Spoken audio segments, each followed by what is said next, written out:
সানাউ আল্লামা কাজী সানাউল্লাহ বাণীপতি রহমাতুল্লাহি আলাইহি উনি বলতেছেন, উসিলার ভিতরে সর্বশ্রেষ্ঠ উসিলা হলো আমার দয়াল নবী রহমাতুল লিল আলামিন এবং আহলে বায়ত।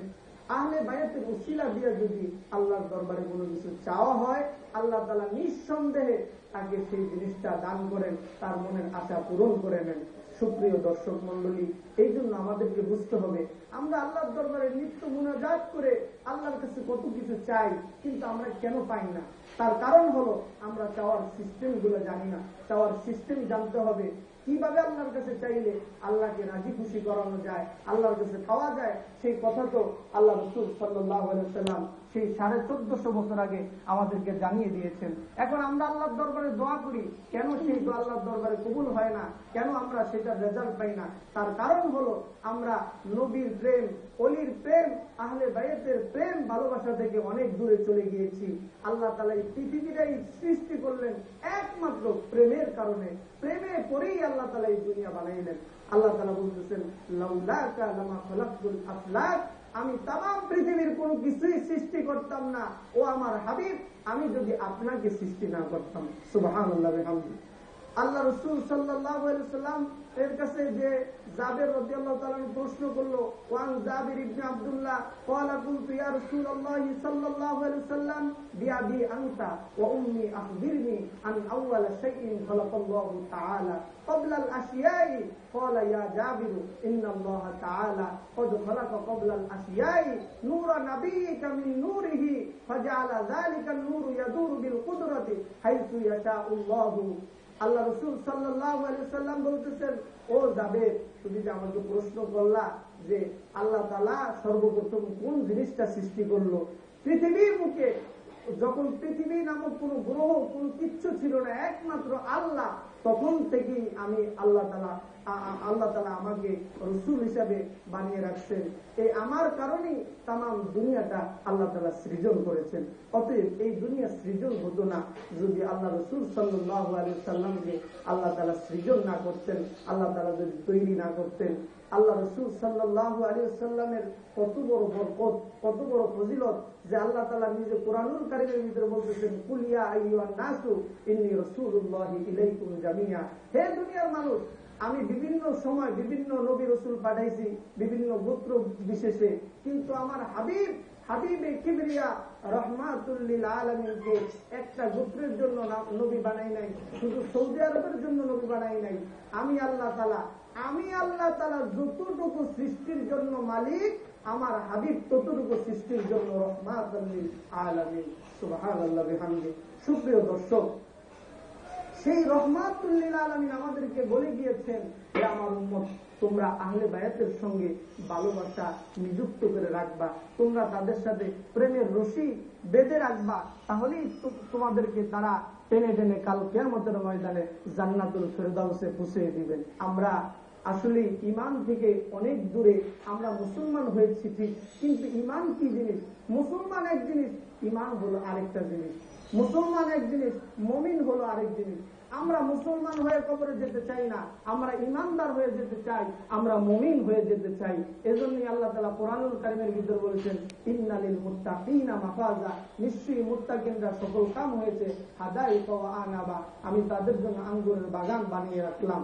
সুপ্রিয় দর্শক, ইমানদার হতে হলে আহলে বায়তের মহব্বত ছাড়া, প্রেম ভালোবাসা ছাড়া ইমানের কোনো প্রশ্নই আসে না। ইমানই হলো আহলে বায়াত, ইমানই হলো আমার রাসূল সাল্লাল্লাহু আলাইহি ওয়াসাল্লাম। অতএব যে রাসূলের সঙ্গে যতটুকু ভালোবাসা স্থাপন করবে সে ততটুকু ইমানদার। এই জন্য জালালউদ্দিন সুয়ুতী রহমাতুল্লাহি আলাইহি উনি বলেছেন যে নবীর প্রেম যার ভিতরে একানা পরিমাণ রয়েছে, সে একানা পরিমাণ ইমানের অধিকারী হয়েছে।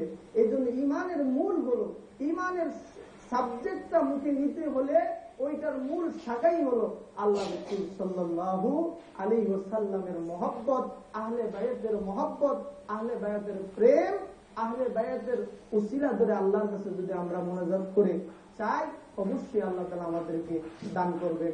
এই জন্য আহলে বায়াতের মহব্বত আমাদের কলিজার ভিতরে ধারণ করতে হবে। আমরা বুঝতে পারলাম এই আলোচনা থেকে, শিখতে পারলাম যে আহলে বায়াতের মহব্বত ছাড়া আমরা কখনোই ইমানদার হতে পারবো না, জান্নাতের আশা করতে পারবো না। আহলে বায়াতের ভিতরে আরেকজন অন্যতম সদস্য যার কথা আমি এতক্ষণ বলতেছিলাম, হযরতে আলী রাদিয়াল্লাহু তাআলা আনহু, ওনার সম্পর্কে সাহাবায়ে কেরামরা কি বলেন?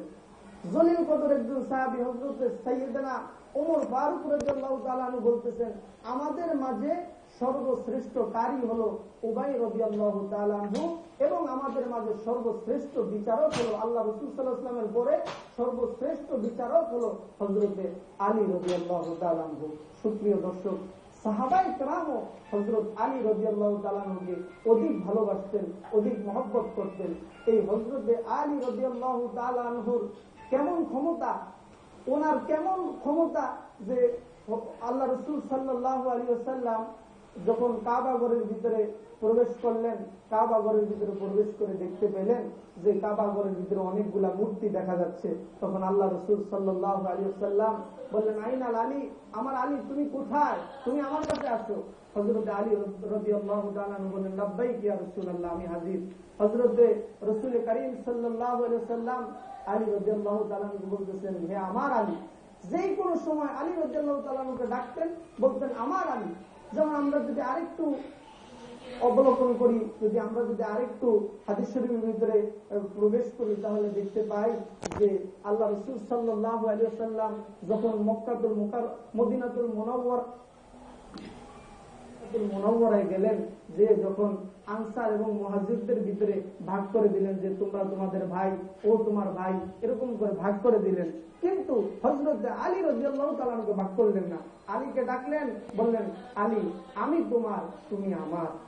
যেমন হযরত রাসূল করিম সাল্লাল্লাহু আলাইহি ওয়াসাল্লাম কোন যুদ্ধের ময়দানে যাবেন, এমন অবস্থায় আল্লাহ রাসূল বললেন, তুমি এই মহিলাদের কাছে থাকো, বাচ্চাদের কাছে থাকো। হযরত আলী রাদিয়াল্লাহু তাআলা বললেন, ইয়া রাসূলুল্লাহ, আমি যদি যুদ্ধে না যাই তাহলে অন্যরা মনে করবে হয়তো আমি ভয় পেয়েছি, এরকম মনে করবে। আল্লাহ রাসূল সাল্লাল্লাহু আলাইহি ওয়াসাল্লাম বলেছেন, হে আমার আলী, মুসা কালিমুল্লাহর কাছে হারুন আলাইহিস সালাতু ওয়াস সালাম যেমন, আমার কাছে তুমি আলী তেমন। সুবহানাল্লাহ।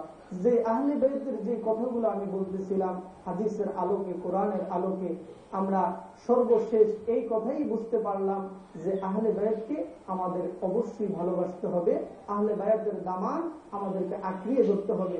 তাহলেই আমরা নাজাত পাবো, তাহলেই আমরা আল্লাহ রসুলের সন্ধান পাবো। আল্লাহ রসুল সাল্লাল্লাহু আলাইহি ওয়াসাল্লামের সন্ধান পেলেই আমরা আল্লাহর সন্ধান পেয়ে যাব। এই জন্য আমাদেরকে আহলে বায়াতকে ভালোবাসতে হবে, মহব্বত করতে হবে।